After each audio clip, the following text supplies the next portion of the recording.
Kolosas 1:11-14. Naway palakasin kayo sa buong kapangyarihan, ayon sa kalakasan ng kanyang kaluwalhatian, para sa lahat ng katatagan at pagtitiyaga na may galak, na nagpapasalamat sa Ama na ginawa niya tayong karapat-dapat na makabahagi sa mana ng mga banal sa kaliwanagan.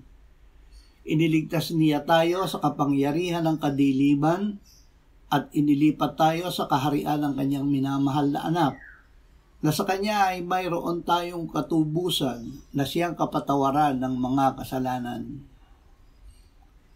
Namumuhay sa liwanag. Nasa Panginoong Hesus ang buhay, at ang buhay ay siyang ilaw ng mga tao.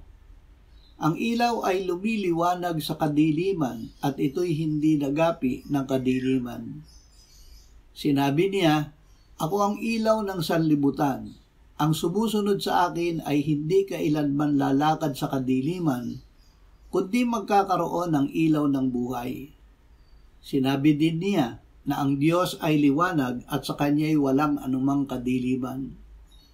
Kung tayo ay lumalakad sa liwanag tulad niya, may pakikisama tayo sa isa't isa at ang Kanyang dugo ang lumilinis sa atin sa lahat ng kasalanan.